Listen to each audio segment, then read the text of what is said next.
Peace, love, and balance. The Gnostic Dread here. Yesterday here in America, within our nation's capital, we witnessed yet another demonstration of violence being carried out. Angry at the results of our recent presidential election, an armed mob had formed to protest outside of the Capitol building with seemingly little to no police resistance. Eventually, the mob was successful in storming inside the Capitol building.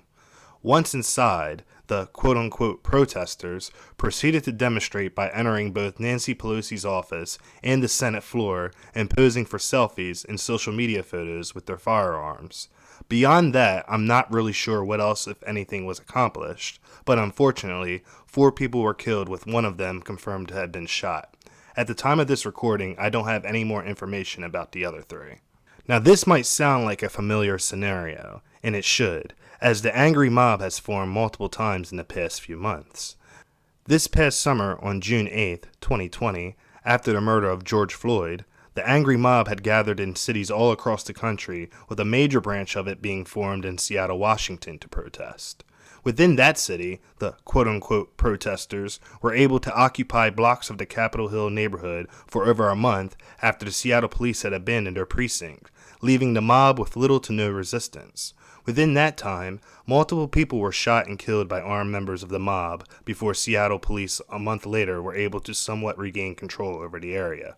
Again, I'm not sure if anything was actually accomplished other than business owners having their stores looted and destroyed, if one dare call that accomplishment.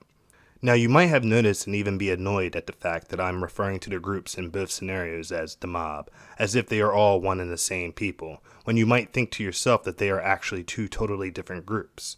And good, because I am indeed intentionally doing that to prove a point. The point being that whether you're referring to what you call the political left or the political right, the mob is the mob. It's groupthink.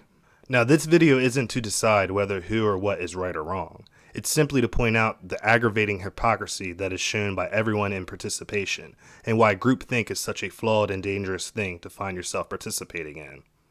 The greatest issue I have with groupthink is no one involved is actually thinking for themselves. Everyone is just emotionally reacting based on the acceptance of the in-group. Well, almost everyone. There's always a ringleader, someone who knows exactly what's going on and what they're doing and uses their coercion methods to get the group to think and do exactly what they want. These are among the greatest scum because they know in their hearts that they have no real power to do anything without manipulating others for their own agenda. The people within these groups then are actually victims, mindless followers that are likened to blind sheep being led to the slaughter. But they are also dangerous, because these pawns will oftentimes do whatever it takes to protect their in-group, which always spills over to mindless violence. And that's exactly what has happened and continues to happen whenever the mob gathers together. The hypocrisy is that people only have an issue with the violence when it's the other team doing it. When it's their own team causing the violence and rioting, there's always an excuse for it.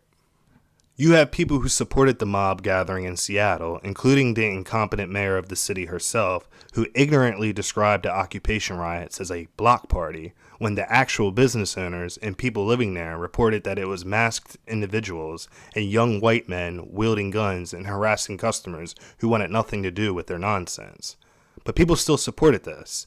They supported the idea of defunding the police, in which it seems Seattle actually obliged, by lowering the numbers on their force. And when it came to the looting and destroying of private property and businesses, people arrogantly said that insurance will cover it. A majority, which I can guarantee by their words and attitudes, don't know how insurance actually even works. Their justification ultimately all centers around the fact that a man was murdered by agents of the state, the police. The people on the other side, the opposing team, they were totally against these demonstrations happening in Seattle and across the country in different cities. They called these people terrorists and rioters and complained about how the police were doing nothing to stop it. 7 months later, it's now this team's turn to take to the streets and riot. To their credit, this team didn't seem to partake in any destruction of private property and business, to my knowledge at the time of this recording, which politically it just makes sense this team would have more respect for those. But mindless violence was incited regardless. 4 people still lost their lives in an event that seemingly accomplished nothing. And now, of course, you have the people from the other team that was burning cities down all last summer, calling these people terrorists and rioters. All of a sudden, now these people are concerned about the destruction of the Capitol building, almost as if the state doesn't have a real good insurance policy or something, I guess. You have people all over Twitter pointing out the lack of police presence at the Capitol building, but I thought that team wanted the police defunded anyway, so wouldn't a smaller police presence make sense? Oh, I get it. You want the police to be off your team's back, but you absolutely want them around to put their foot on the throats of the opposing team. And that's where the hypocrisy of the mob rears its ugly head. It goes to show that majority of these people on the left or the right participating in these quote-unquote demonstrations don't actually believe any of the morals that they try so hard to virtue signal towards.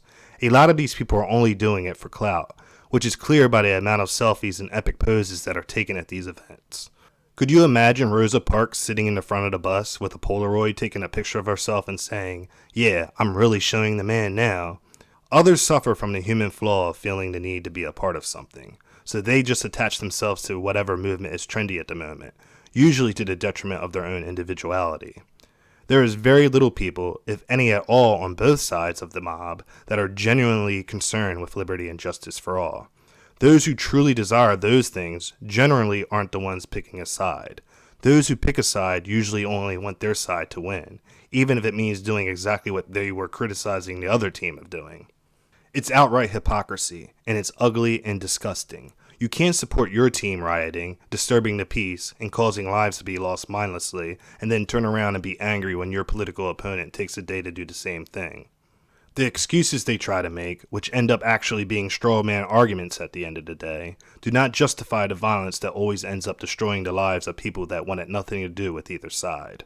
You people that participate in this aren't brave, strong, patriotic, or people of liberty. You're a bunch of yellow bellies whose only strength relies on being part of the in-group, mindlessly being driven by an unseen hand. I challenge you to try to think for yourself and see the bigger picture. I'll end by restating what I said in my most previous video. The state itself has historically always been the main aggressor, pushing racism and discrimination. If you really believed somehow that Obama or Trump, and now Biden, is the answer to bringing unity for everyone, you really have a lot to learn, youngling. In that case, stick around, and go back and read and watch some of my older content. We need to get your mind right. And with that, I'm going to bring this video to an end. If you enjoyed it, I ask that you please go ahead and like the video, dislike it if you didn't, consider subscribing if you'd like to see more of my content, and please share the video on all your social media platforms. It would really help me out. I also have a Discord you can join, which I'll leave a link to in the description, where you can come and hang out with the community and talk some esoterica and also some gaming.